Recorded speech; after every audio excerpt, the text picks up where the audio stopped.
Hey everyone, welcome back to the Weekly Awakening Podcast. This is your host, Cosmic Colleen, back with episode 297.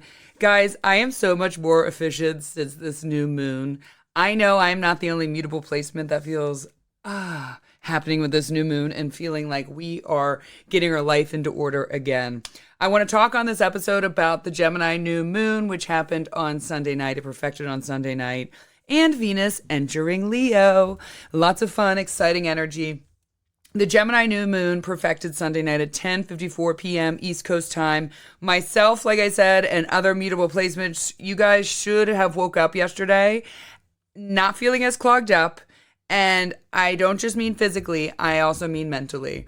This is the first new moon we had in Gemini with Uranus since in 84 years.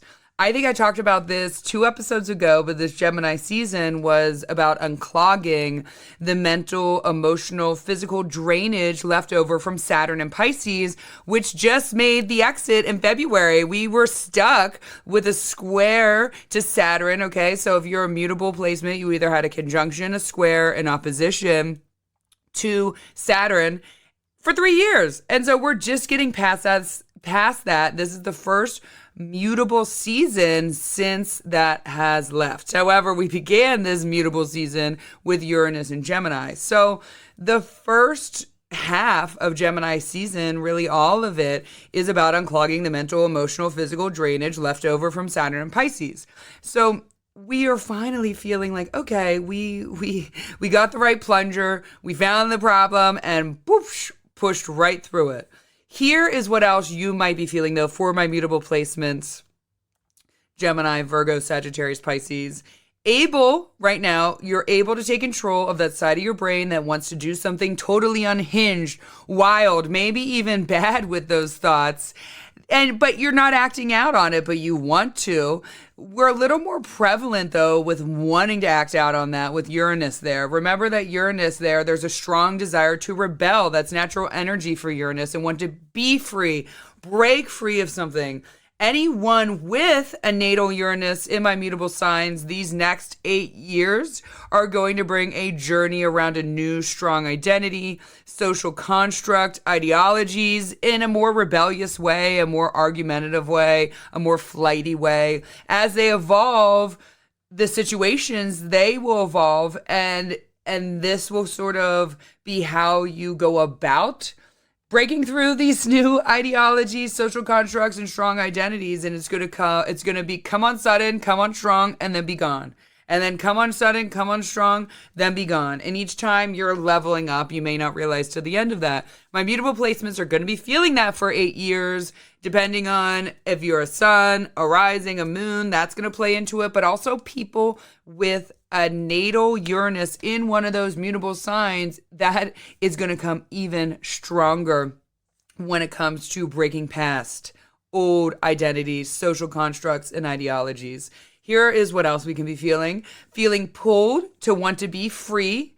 There's always that energy with mutables, unless they have maybe a Mercury in a fixed sign, then not as much, but it's still there. But this desire comes on strongly right when Gemini season kicked up. Once like the planets started entering Gemini season, I think Venus entered before. I'm trying to think what else before we even began. So really like 6 weeks ago, there was this like, oh, I just want to be free. I want to be free from everything. Or maybe it's something very particular. You want to be free again.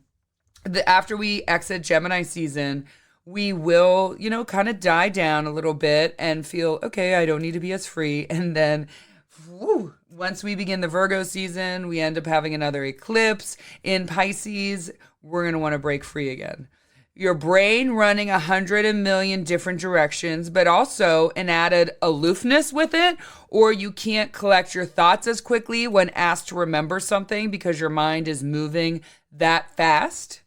This new moon, like I said, is a nice getting your mind back together new moon. Like a tornado just happened in your brain, and now you're looking around and picking up the pieces of your brain and saying, okay, all right, I know where these pieces go now. I know how to move forward with these pieces. Mutable signs, it's all about living in the flow because that comes natural, most natural to mutable placements. there still needs to be this baseline habit that keeps you grounded in reality, that keeps you a little more grounded beyond the moment. That was not easy to maintain over these last few weeks, really. I want to say, and since we had Mercury enter Aries, that has not been easy to maintain.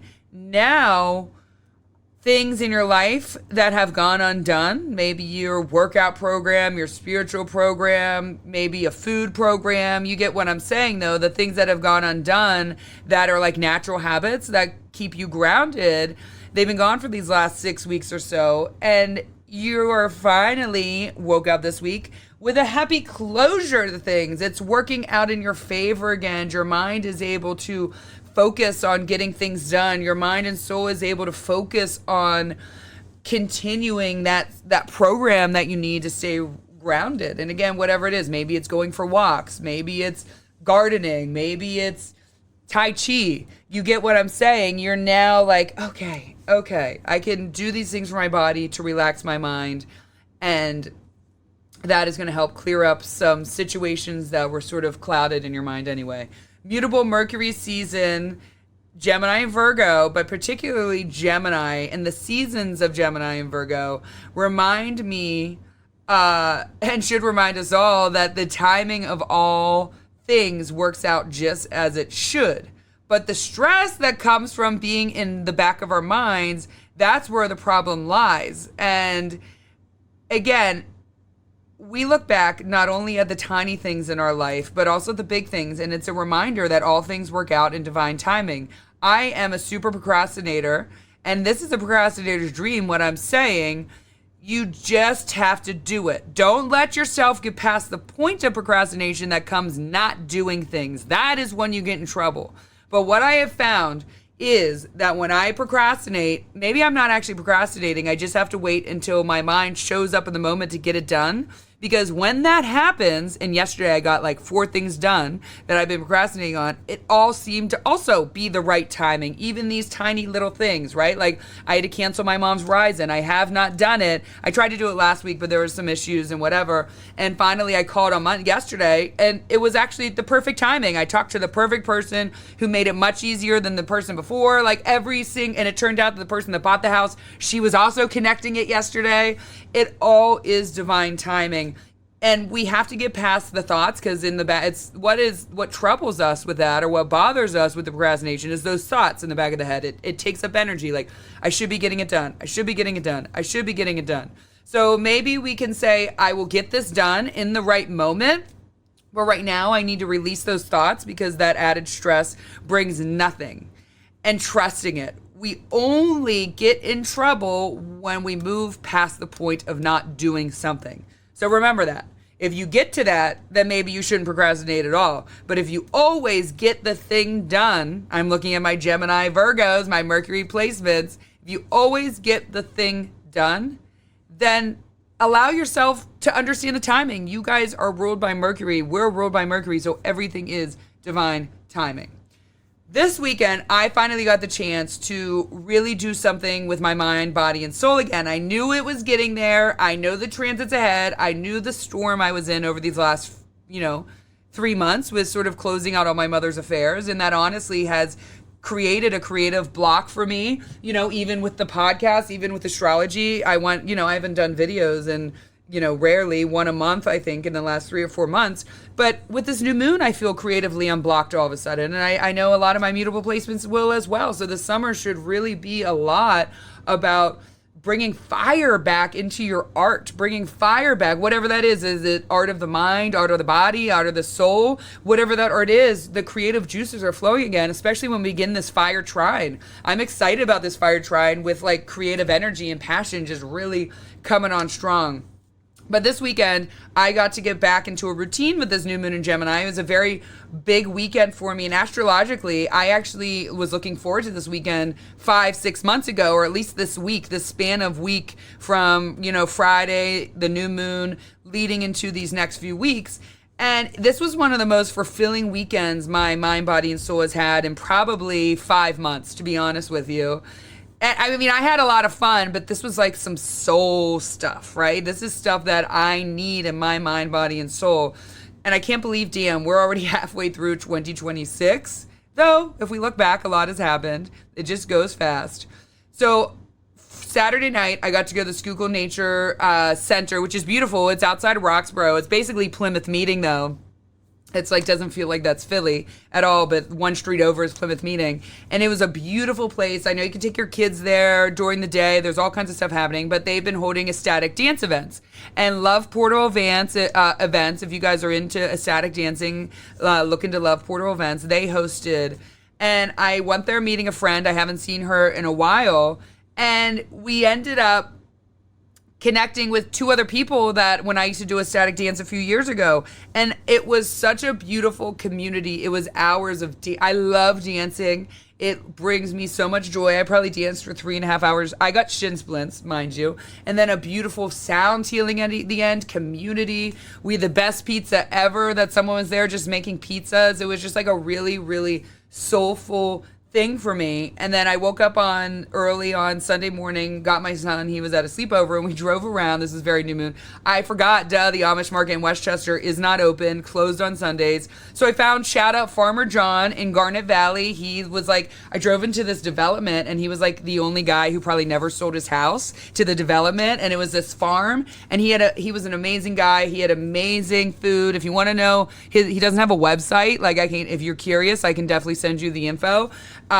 I went there, and then I randomly, like, just driving, my son wanted to go somewhere. I found 2 more farmers markets in like that Garnet Valley, Glen Mills area, and stopped, met people, supported local communities. And oh God, I love this season for those things. A very Gemini new moon, and I came home with all these beautiful fresh fruits and vegetables, new connection, my soul feeling good. And then I went to the sweat lodge that I attend in Malvern, and I have been going for a decade, and this was the second hottest sweat I have ever attended. And I have gone in the summertime several times. I've gone in August several times. It was the hottest sweat inside there that after the first round, like, people were like, I need to get out. And these are like season sweaters, you could say. And then we ended up leaving after a second round for 20 minutes, which we've never done, and then went back in and finished. It was so, at one point I was like, wow, I'm going to pass out in here. And during the new moon, and I've been going for a decade, so I always paid attention to the astrology and how it shows up when I go to a sweat lodge ceremony. This one was so funny. It was so Gemini new moon. It ended up being actually a lot of women other than the person who hosts it, Jim, and another male who attends there. He was like, the other male was like, man, I walked up, I thought I was at a women's sweat. And he's like, how lucky am I? So it turned out there were 5 Geminis there, myself included, all talking. And those are the ones who, the most that I talked to. Everybody was chatting before. Everybody was making jokes inside. When we got in there, there's always something with animals, no matter what. One time a bee got in. One time, I can't remember all of them, but there was a rooster. There's never been a rooster that kept going on and on and on and doing the rooster call. Everybody was having sarcasm. Everyone was happy. Everybody was fun. It was very Gemini new moon energy. And again, I've gone there, like, I remember during a Scorpio season, and it was like everyone was like, it wasn't even that cold, but everyone was sort of cold and tired, overworked, overwhelmed, all of these different feelings in there, and sad and depressed. So when I go there, I can really see how the energy of the moon, or how the energy of the astrology season we're in, shows up, because it's right there in this raw space with people. So then I woke up yesterday, and I have been getting all the things done. And again, when I get to the other side of not getting things done and my life being in chaos, I'm reminded of divine timing. Remember that, divine timing. The only bad timing is not doing something that you should. However, we could also argue that, because there's plenty of times you end up not doing something that you should, and it maybe saved your life. So, see, that's the mutable mind I have. After everything I say, I always am like, well, it actually could be this, or it could be that, or there's always these spins off of everything. Even when I chat with people, I do it to them. Well, I do it to myself too, people. So I want to talk, and, I try to keep these episodes below 20 minutes, but I want to talk about Venus ingressing into Leo. Venus ingressed into Leo on Saturday, June 13th, and will be there until July 9th. Venus will be there while Jupiter ingresses into Leo on June 30th. It's like Jupiter bought a new house, and with Venus there, there's 3 fancy sports cars that come with the price of the house. Do you get what I'm saying? So fire sign placements, especially my fire sign placements, Leo, Sagittarius, Aries are getting a brand new house, which is exciting, and it's coming with these surprise added bonuses of Lambos. I love that the beginning of this transit is happening for y'all with both the benefics, just like it ended for cardinal placements. But that's, remember, how it plays out when a sign starts and ends something, especially a bigger planet like Jupiter. Because last year when Jupiter ingressed into Cancer, where it is at its best, works at its best, Jupiter, ended up coming with a square to Saturn and ingressing in there. And so we all thought, I know I'm not the only astrologer, it was actually going to like really be amazing, but it turned out that like Saturn and Aries really, really bugged down and held down Jupiter's positivity in Cancer for the first 6 months. And then we had and that was really hard. So I think that for this, so last year we began that transit, hear what I'm saying, with the square to Jupiter. I'm sorry, with square to Saturn, which wasn't as wonderful. It really wasn't great for Jupiter.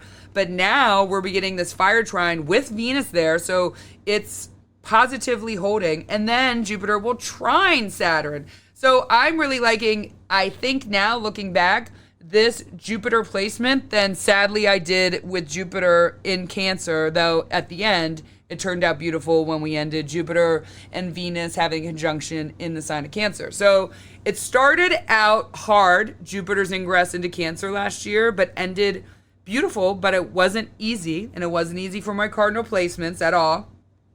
But we're starting Jupiter's transit with really, really a lot of positive energy. And I actually think, though I haven't looked into like next summer, to be honest with you, the end of Jupiter's transit, I think mostly this is going to be a really, really positive placement with a lot of things happening and a lot of passion. Jupiter and Venus ruled things are going to take off.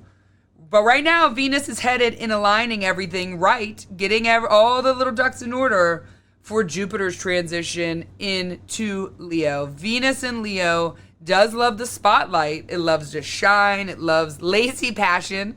Leo signs know what I'm talking about when I say lazy passion.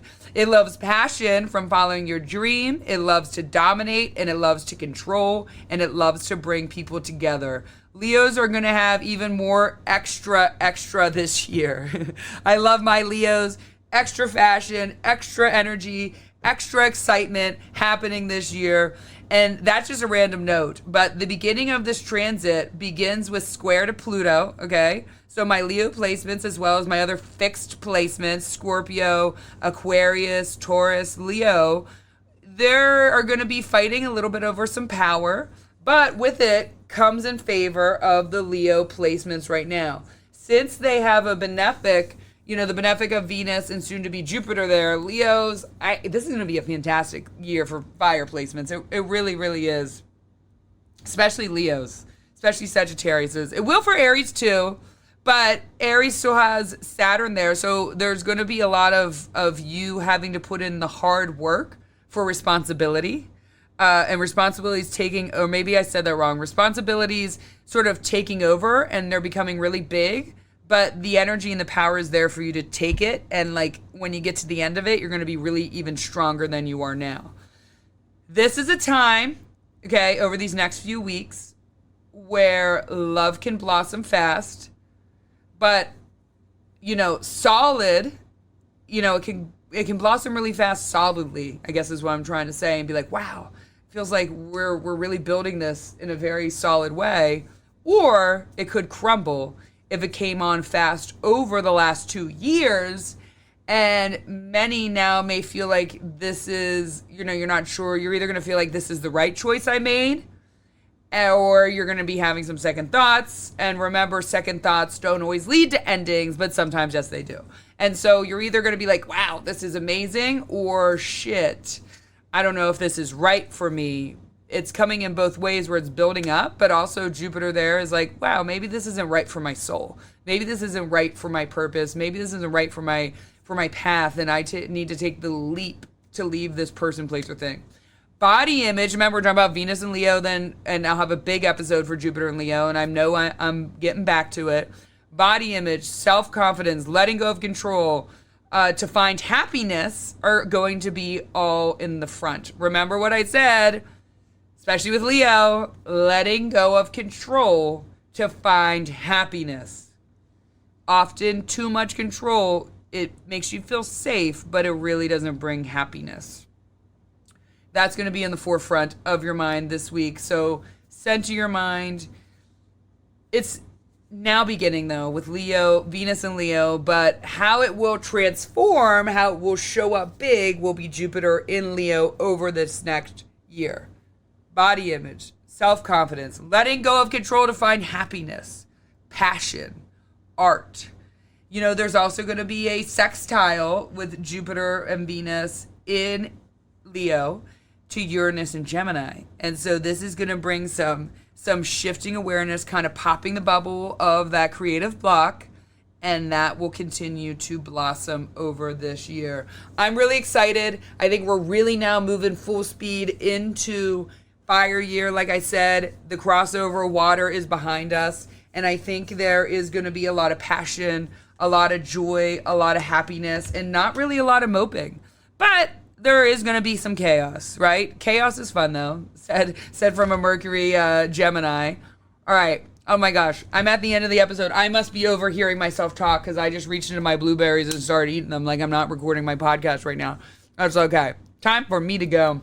Thank you all for supporting this podcast. The best way to support this podcast is to rate, review, subscribe, send it to a friend. If one of you, and that's free, if one of you sends this to a friend, especially if it's their astrology I'm talking about, send it to a fire sign, a Leo, send a mutable placement and said, hey, I think this will relate to what you're going through. I think you'll really like this. That helps me grow. We are almost to 300 episodes. I cannot believe that. That is a gift. I know a lot of you do that and continue to do that for me, and that's a blessing and a gift. I love you all. Have a fabulous week, and I'll be back next week. Goodbye.